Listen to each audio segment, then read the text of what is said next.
The world was not prepared for this. 1 month has slipped by since Malcolm Jamal Warner's devastating death, and just when people believed the sorrow couldn't cut any sharper, his secret unit was finally unsealed. And what emerged from that? Shadowed chamber has left millions in sobs, breaking hearts in ways no one could picture. This isn't just another Hollywood tale. This is calamity in its purest form. Malcolm wasn't just an entertainer. He was kin. He was youth. He was that presence on our screens that made us smile, that gave us faith, that taught us purity in a world that was already too harsh. And now, with his unit opened after 30 endless days of silence, the truth inside has pulled the world back into mourning all over again. What they uncovered wasn't just possessions. It was anguish, confessions, and a haunting reminder of how delicate life truly is. Audio recordings that carry his tone like whispers from beyond the tomb. Diaries drenched in the weight of a man battling struggles no one ever guessed. Financial files that raised puzzles larger than solutions. It wasn't just a chamber. It was a vault of veiled realities, and unlocking it has torn the scars wide. Apart. Picture the stillness of that instant. The air suffocating. The cries relentless. As if Malcolm himself was standing there begging for the world to finally grasp what he bore with him until the very finish. This is more than just grief. This is enigma. This is sorrow. And now the world is forced to wonder, was his death truly an accident? Or was it the final act in a story Hollywood never wanted us to witness? They thought the tale was done. They thought the mourning had faded. But the reality is the world was not prepared for what was about to be revealed. 1 month after the devastating death of Malcolm Jamal Warner, the man who embodied childhood for millions, the man who carried generations through his grin, his voice, and his gift, his secret unit was finally unsealed. And the moment the lock snapped, the moment the door creaked open, the entire space fell hushed. Because what rested inside wasn't just crates.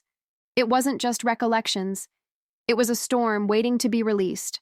Malcolm was not just another star. He was more than a performer, more than a musician, more than a filmmaker. He was faith for families across America and throughout the globe. He was Theo Huxtable, the boy nearby, the brother everyone longed they had. When people switched on their television screens in the 1980s and 1990s, they didn't just see a comedy. They saw a mirror of family, of comfort, of joy. Malcolm was part of their existence, and now that same man was gone, taken away in the harshest way imaginable. On July 20th, 2025, the globe was rattled when reports surfaced out of Costa Rica. Malcolm had drowned. A riptide, they claimed. A sudden, tragic mishap. The officials confirmed it, physicians signed off on it, and the headlines declared it a heartbreaking loss. Admirers wept, Hollywood mourned, and the tale was sealed inside. A box of sorrow that people tried to endure. But what if that box was only the start? What if behind the curtain of despair lay a truth so immense, so chilling that even after his passing, Malcolm was still speaking? That truth began to murmur when the existence of a hidden unit came to light. A place Malcolm had kept concealed. Not a public locker, not a known studio vault. This was his private refuge. And for 30 endless days after his passing, it remained untouched, locked, guarded by quiet. Until one day, the doors parted. What they uncovered within was not what anyone imagined. Old snapshots, letters, and keepsakes might have been expected. But alongside them were diaries, audio reels, financial files, items that carried shadows of a life the world never truly witnessed. And suddenly the murmurs turned into cries, because if these walls could speak, they were telling us one thing. Malcolm's journey wasn't over. The people who stepped into that unit described the atmosphere as eerie. Dust rested on the boxes like time itself had been waiting for this instant. The first tape they clutched in their hands was marked only with a date. No names, no notes, just a date. And when the tape played, it wasn't just a record. It was Malcolm's tone. His tone heavy with reflections, heavy with confessions, echoing from beyond the grave. Imagine being there in that chamber.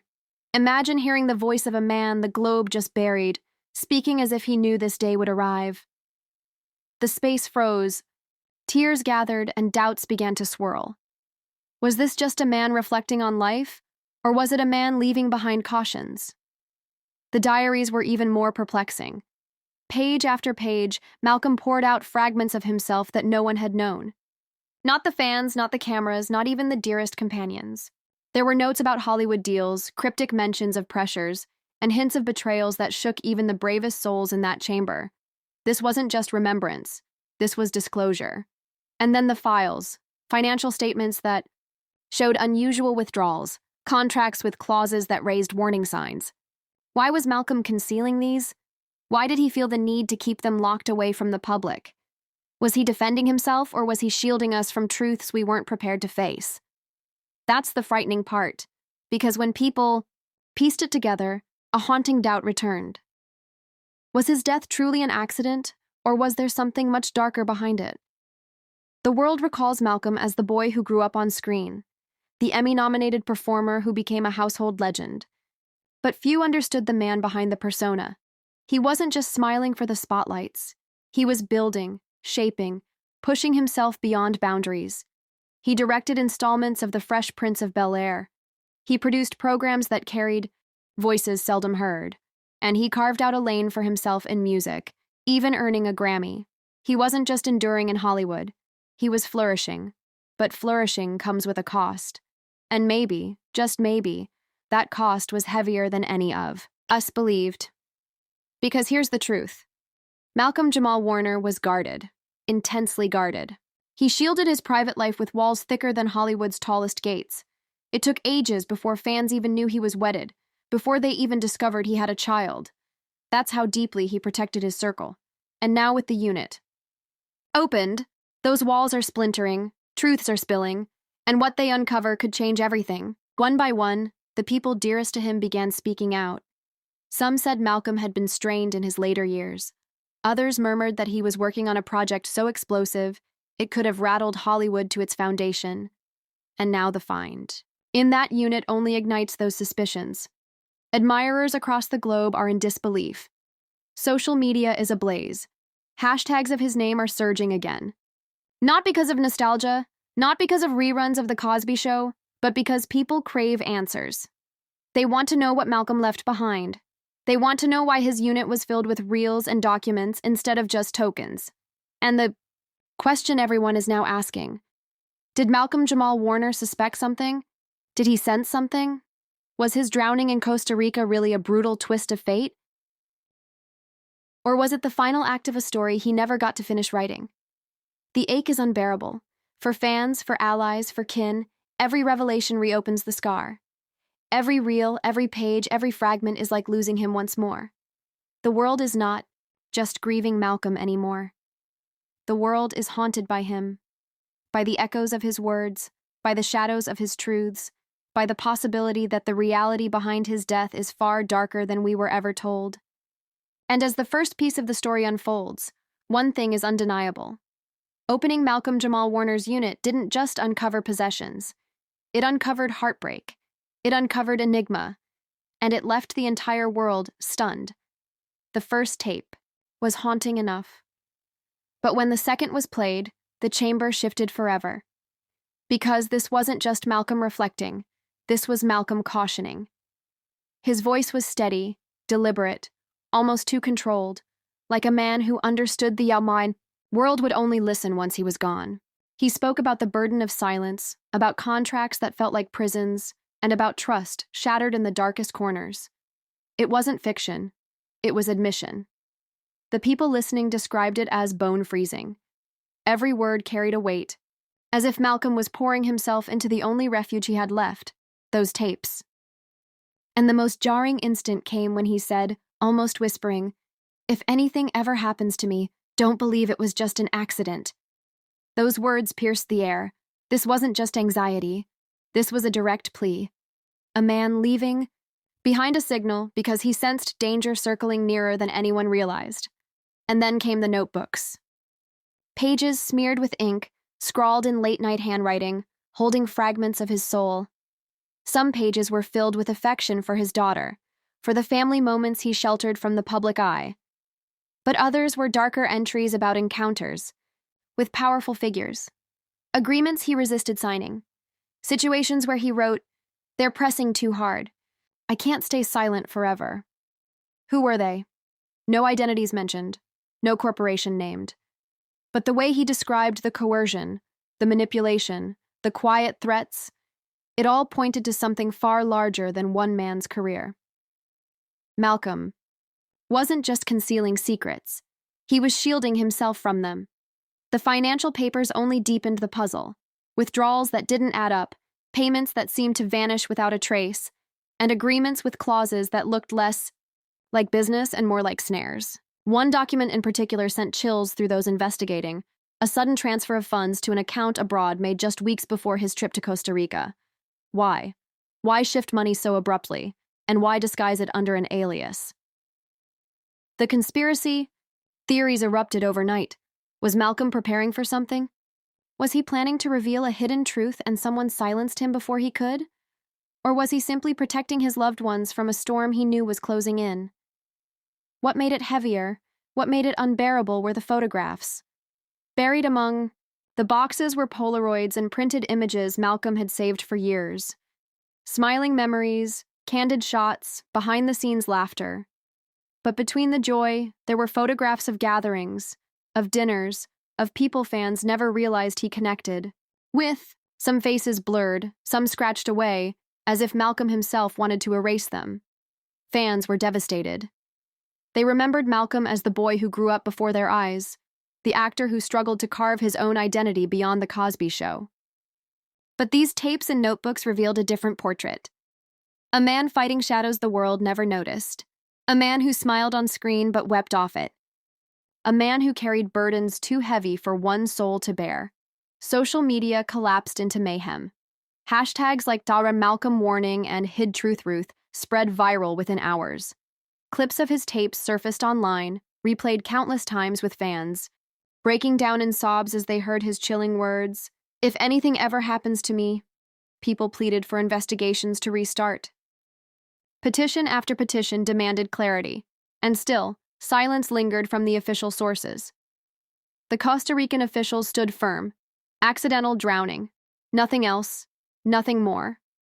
But fans weren't persuaded, because how do you explain a man predicting his own demise? How do you explain the desperation in his tone, the secrecy of his locker, the evidence of coercion and deceit? Friends of Malcolm began to step forward cautiously. One described him as restless but determined.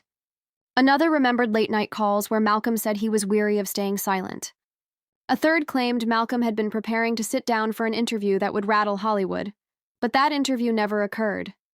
Instead, Malcolm traveled to Costa Rica and never returned. And then came the most heartbreaking discovery. Yet, a final letter hidden in the bottom of one of the boxes, folded carefully, addressed with no recipient. It read like a goodbye, but also like a dare. "They can take my body," it said, "but they cannot destroy my truth. Someday this will surface. And when it does, remember me not as the casualty, but as the man who tried." Those words shattered hearts everywhere. Fans, stars, even people who barely followed his work all felt the ache. Malcolm wasn't just gone. He was muted. And the locker he left behind wasn't just a collection. It was a scream for help that the world only noticed too late. The grief deepened when his daughter's name appeared in the journals. The way he wrote about her, the way he conveyed his fears for her fate, it was painfully clear he was frightened. "If they come for me, shield her from this life." That one line was enough to bring entire crowds to tears, a father fearing his daughter would suffer for the truths he held. The story shifted. This was no longer about an actor who drowned. This was about a man who left breadcrumbs, who had signs, who built a vault of truths to speak when he no longer could. And that vault had finally been opened, but the world was not ready for what might come next, because whispers now hint that not everything has been unveiled, that within the locker there are still boxes locked, tapes unplayed, journals untouched. If what has been revealed so far could rattle the world, what's still concealed could ignite it. For the first time, fans are horrified of the truth. What if Malcolm's cautions weren't just about himself, but about something greater? Something that still lingers in the corners of Hollywood? And so, 1 month after his sorrowful death, 1 month after he was laid to rest, Malcolm Jamal Warner is speaking louder than ever, through tapes, through journals, through the echoes of his voice that will not be muted. The world wanted closure, but instead they got turmoil. They wanted comfort, but instead they got doubts. And now, as every new revelation surfaces, one thing is certain. Malcolm's tale is not over. It has only just started. Because sometimes, death doesn't quiet a man. Sometimes it magnifies him. And Malcolm Jamal Warner, even from beyond the grave, is shaking the world to its foundation. For weeks, people believed the story had reached its height. The tapes had been heard, the journals opened, the letters discovered. But then came the moment that shattered the world once again, a final box locked tighter than the rest. Marked only with 3 haunting words handwritten in bold black ink. For when I'm gone. Nobody wanted to be the one to unlock it. The weight of that phrase alone felt unbearable. But after a month of silence, the box was finally opened. And what poured out turned mourning into shock, and shock into a tidal wave of devastation. Inside was not just paper. It was film reels, old-fashioned recordings, the kind rarely seen anymore. Alongside them, a note, "Play these and you'll grasp everything." The first reel flickered to life. And there he was, Malcolm, sitting alone in a dimly lit room, his face burdened, his eyes vacant. He looked older than the world had ever witnessed him, not in years, but in soul. "If you're watching this," he began, his voice cracking, "then I didn't survive. They'll claim it was an accident, maybe drowning, maybe something else, but don't trust it. Please don't trust it." Those words froze everyone who saw the reel, because this wasn't speculation anymore. This wasn't gossip. This was Malcolm, forecasting his own death, leaving behind undeniable proof of his dread. He went on speaking about people he could never reveal, powers he could never battle. I was cornered. Every move I made was theirs. Every word I spoke was measured. And when I finally said no, I knew the countdown had begun. He paused, wiping his face with his hand. I didn't want my daughter to grow up without me, but I knew this was the cost of telling the truth. The second reel was even darker. It showed Malcolm holding up papers, agreements, letters, financial files, just like the ones already uncovered in the storage. Only this time, he explained them. He spoke about how his career had been controlled, how certain figures in power demanded silence in return for chances, how at one moment he considered abandoning everything just to be free. But then he lowered his head and whispered something that rattled viewers to their core. I stayed because I thought I could outlast them, but nobody outlasts them, not forever. Tears filled the room. Even hardened journalists who had covered tragedy after tragedy admitted they had to pause the reels just to breathe. It wasn't just Malcolm's words. It was the sorrow in his eyes, the surrender in his voice. He knew. He was marked. He knew his truth would only be told when he wasn't here to defend it. And still, through it all, there was love. Reel 3 showed Malcolm reading a letter he wrote to his daughter. His voice broke as he said, "Baby girl, if you ever hear this, know that Daddy loved you more than life itself. Everything I did for you. And even if I'm gone, I'm still with you always." That reel shattered millions of hearts. Clips of it swarmed social media with fans sobbing, posting messages like, "I can't stop crying and this feels unreal." He knew. The hashtag #JusticeFormal trended globally as people demanded deeper investigations.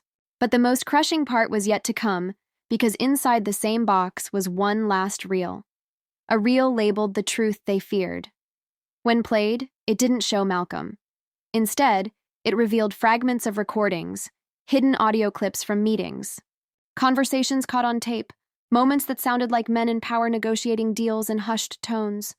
Though faces weren't shown, the consequences were enormous.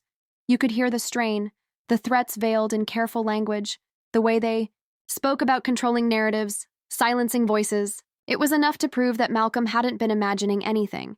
He was living in a nightmare where honesty itself was lethal, and he left this reel as evidence. The fallout was immediate. News outlets scrambled. Authorities rejected it as unverified, but fans knew they could sense the truth in every second. And for many, that last reel was enough to persuade them Malcolm Jamal Warner didn't just die. He was taken. The grief turned into fury. Vigils were held across the world, candles lit in his name. Fans gathered at beaches playing his old clips on giant screens, crying together, mourning the boy who lived in their homes and the man who left too early. Celebrities spoke out too, some cautiously, some boldly. One former co-star admitted, "He told me once he felt unsafe. I didn't believe him. Now I wish I had listened." Through it all, the question lingered.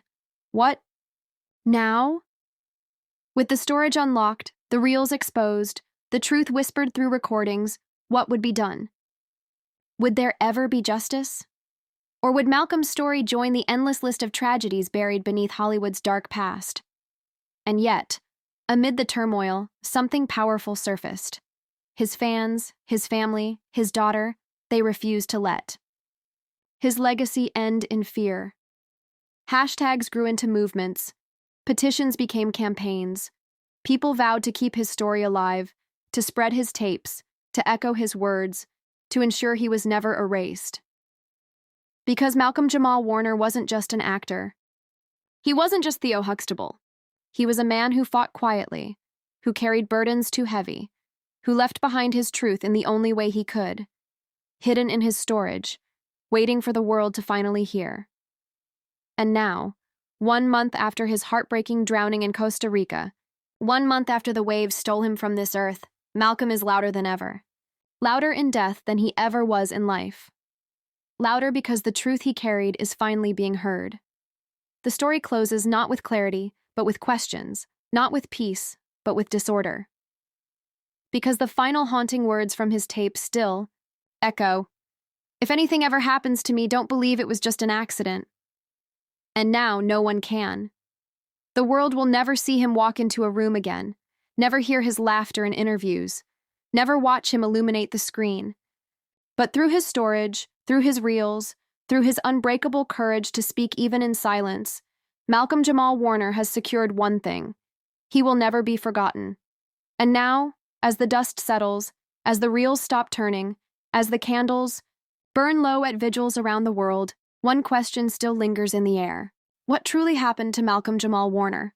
The reports will tell you he drowned, that it was an accident, that a rip current pulled him under and nothing could be done. But the reels, the letters, the tears he left behind, they scream another story. A story of fear, of silence, of secrets too perilous to speak while alive. Malcolm didn't just die. He left behind a warning, a plea, a cry for truth that can't be ignored anymore. And now it's up to us, his fans, his family, his people, to carry that torch, to demand answers, to ensure his voice doesn't fade into the background noise of Hollywood's tragedies. Think about it. This was a man who gave his life to art, who lit up screens for decades, who taught generations through laughter and love.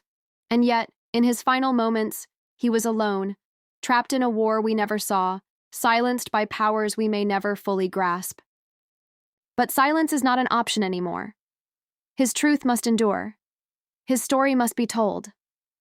And his memory must be honored. Not just as an actor, but as a man who tried to speak even when the world refused to listen. So share his story, say his name, light a candle, demand justice. Because Malcolm Jamal Warner deserves more than mystery. He deserves truth. He deserves peace. And above all, he deserves to never be forgotten.